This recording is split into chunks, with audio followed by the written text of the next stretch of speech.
Welcome to the last segment, even shorter segment of our Faith, Family, and Football podcast with Dr. Ralph. We are finishing on with one question: the structure of the Book of Revelations. So, Dr. Ralph, what is the structure? Help us understand how to engage this book so that we can fully and more meaningfully engage it. All right. Well, that is a loaded question, which scholars have been debating for, 100 years already, if not earlier. There's one scholar who, when he did a review of all the various structural approaches to Revelation, said, as many interpreters of Revelation there are, we have that many structural recommendations put forward. Wow. So it is a challenging book to structure because as you read it, you're going, oh my goodness, how do we just get from there to here? And what's the logical flow between that and over here? And it seems like this earthquake, there's like four of them in Revelation. Like, what? Is there four earthquakes? Are there four returns of Christ? What's going on here in Revelation? It's a mishmash of everything. It's not logical. It's not linear. Our Western minds are blown because we just don't get it. I analogize Revelation structure to a TV show or to a movie, particularly to a movie. So Nice. nowadays, say James Bond, okay, the James Bond movies, they don't start out with all the credits coming down the screen, and then you Yeah. see him, starting his mission, he's being debriefed, and then he goes to the next step, and the next step, and the next, and this linear chronology. A good movie Mhm. totally is building multiple different angles and timelines at the same time for you. And so the James Bond movie starts out with action. He's in his Yeah. car and he's racing along a narrow road on the cliff sides on either side. He's being chased and shot at. And that scene sort of works its way through and you're totally engrossed in it. And then all of a sudden you move sideways at the same time this is happening, or you go back 6 months to how this Yeah. all started. And so there's Yeah. this flash forward, there's this flash sideways, flash backwards. Revelation's a beautiful movie. It's Mm. you have to think of it in that way. It's there to evoke an emotional engagement that you can't just read it impassively, go, oh yeah, da da da da da da da, chronologically narrate, da da da da da da, wake me up when it's done. This is just like a documentary. It starts, when you're 5 years old and ends when you're 90, and that was nice, but oh, wake No. me up, right? Yeah. Revelation is here to engage people to a commitment. I would say Mm. similar to the Gospel of John, where John at the end of the Gospel says, here's the purpose of the Gospel of John. And it is what? What is it, Musa? That you may believe. That you may believe. So it's Yeah. it's it's not here that you may get the historical timeline of Jesus' ministry correct. It's Mhm. that you may believe. So everything in the Gospel of John is hitting your heart. It's pulling on your Yeah. heart to call you into belief. And belief is not just Mm. innocent, it's life commitment. Similar in the Yes. book of Revelation is pulling at your heartstring, is not trying to give you a logical timeline of anything. It's pulling your Mhm. heartstrings to pull you into the book so that you become a living book that reveals Jesus to the world around you.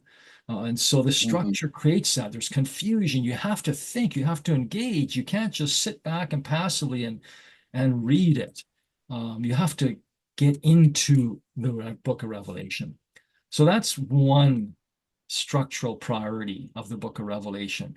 It's not trying to create Mm. linear chronology because that's boring and it doesn't engage, bring people into a belief, into a deeper commitment with Christ. Yeah. Um, the other thing with Revelation, in terms of its structure, is people look at various ways to structure it. And so they will say, okay, the number seven, Yeah, of course. significant in Revelation, in terms of biblical numerology, so to speak, the number seven, it speaks about what, Musa? What does it symbolize? Com- yeah, it's completeness. Completeness, perfection, right? Fulfillment, etc. Yes. 7 days of Mhm. creation. It's all done. Yes. You name it, there's sevens everywhere. And in Revelation, there's sevens everywhere. There's seven trumpets, there's seven seals, there's seven bowls. There's the sevenfold Spirit of God before the Yeah. throne of God. There's the Lamb, Jesus, with seven eyes and seven horns. Like, that's kind of weird. Yes. But it's not literal. It's symbolic. It's symbolizing Yeah. his vision is perfect. He sees everything. The horns, symbolize either the power or perhaps even the horns of the altar of sacrifice, because he's a lamb that was slain.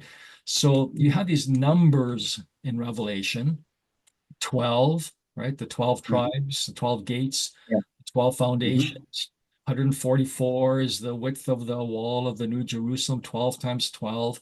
144,000 are the selected people of God that are highlighted in Revelation. The height, width, and length of the New Jerusalem is 12,000 stadia, 12's time of, they're all symbolic numbers. Yes. So what people do then in terms of the structure Revelation, one way they look at it is by looking at where the sevens occur and then structure around that. The problem is you don't have any sevens that are mentioned from chapter 12 to chapter 15. So what do you do Okay. 3-chapter black hole? Where does that fit anywhere? So you can't restructure that. Some suggest the structure goes from chapter 1, when John starts to see the vision, to the end of chapter 11, which is the destruction of the city of Jerusalem, called Sodom and Egypt, by a great earthquake, and the seventh trumpet that finalizes chapter 11. And then chapter 12, some suggest, goes again back to the beginning, because in chapter 12, you have this vision in heaven of the nation of Israel, birthing Messiah, and Satan the dragon trying to, send a river of water to drown the Messiah. And he's taken up into heaven, and the woman is taken into the desert to protect her. And so they see this now. Chapter 12 goes back to the beginning of the story of Israel again. And now we're going forward again to the return of Christ, as chapter 13 unfolds with the two beasts, sea beast, land beast. And chapter 14, we have an image of Christ returning in Mount Zion with 144,000. So that's one way to view it. Some take the phrase, and I was in the Spirit. And that's, it starts chapter 1, verse 9, chapter 4, verse 1. You hit it chapter 17 again, but you got this big gap in the middle, and that doesn't really do anything. What I've suggested, way back in 2000, I published an article on the structure of Revelation. I suggested that, well, there's these phrases that John keeps repeating in the book. There's the word "and I saw" and the phrase "after these things I saw." What if these phrases aren't just functioning as a visionary descriptor? These are things I actually saw with my eyeballs, but in a visionary state. What if they're also used as a technical literary marker for structural breaks in the book of Revelation? And so wherever you see an "after these things I saw" phrase, that creates a major break in the narrative until the next "after these things I saw" phrase. And all the content between the two "after these things I saw" phrases is thematically interconnected. Yes. And so then you get these blocks of text created in Revelation, and you get 6 of them created. So you have 6 blocks of text. Which actually works out kind of nice in that, number 7 would be the blockbuster event of human history when Jesus returns. It says we're up to number 6. We're on the cusp of number 7, the fulfillment. And the next fulfillment is the actual return of Jesus, not just this narrated vision of the return of Jesus. But what that allows you to do then is all these 6 blocks, lay them end to end. That's the order in which John saw the vision unfold. After these things, I saw this. After these things, I saw that. After these things. So that's the order in which he saw the vision unfold. But it's not necessarily the order in which the events within the vision unfold in relation to each other chronologically. And so to say, how do the events relate to each other chronologically? Have you ever played with Lego blocks? Yes. Okay. Well, this is like Lego blocks, but theological Lego blocks. So you have your your Lego blocks after these things I saw, one Lego block one, after these things I saw two, three, four, five, and six. Not order in which you saw the events, but the events themselves. So, for example, the great earthquake occurs 4 times at least. Yeah. What you can do then is you can take these blocks and you snap them on top of each other to indicate simultaneous concurrence. And so what the upshot of it all is, and I can show you next time the actual diagram that I've used, which will be published in the Messianic Study Bible. The diagram I suggest is that seal number 6, which talks about the sun darkening, the moon going red, the stars falling, the sky rolling up like a scroll, the mountains and islands collapsing, and this great earthquake happening, and the return of Christ being explicitly mentioned there, that is the only eschatological seal. Seals 1 to 5 are historical. These are what's true of human history until the return of Christ. They keep cycling through war, famine, conquest, disease, etc. That's just repetitive historically. But seal 6 is the eschaton, the last days before Christ comes back. And what I suggest is that the rest of these textual blocks, they all are revisiting seal 6 from different angles, explaining how these events, the return of Christ, actually comes together. So seal 6 is like a Reader's Digest version of the end times. And the rest of the book, chapter 7, verse 1, right to chapter 22, is visiting from many different angles how this return of Christ comes to take place. And so that's the basic premise. And what that would have meant then to John's readers, it would have fulfilled the purpose of Revelation to equipping them better for faithful ministry. Because what that would have said to them is going, hey, wait a second, seals 1 to 5, those have already all happened in our time, in our days. We've seen all of those events already have happened. Are we in seal number 6 right now? Are we in the last days right now? No way. Christ could be returning any minute now because no prerequisite left for the return of Christ in the seal number 6. And so that then would have encouraged them to say, get serious about your faith because Christ could come back anytime, rather on the cusp of the eschaton or actually in the eschaton. And they would have actually seen themselves as being in the eschaton the last days or the last day of the last days, because in chapter 13, the sea beast could very well have been interpreted as being Caesar Nero, based on Jewish numerology for the 666. Yeah. They could have identified Nero as that person.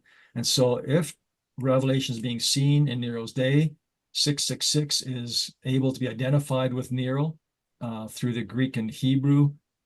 John's readers and hearers could be saying, are you kidding me? The beast is here right now. It's Nero. Yeah. We are in the eschaton. Christ is coming back right away. So there's so much structurally that this textual blocking approach answers and makes more logically interconnected. And nobody can accuse me of being subjective. Well, you're just creating textual breaks because you think thematically you should break it here. And saying, no, I'm going by wherever the phrases occur.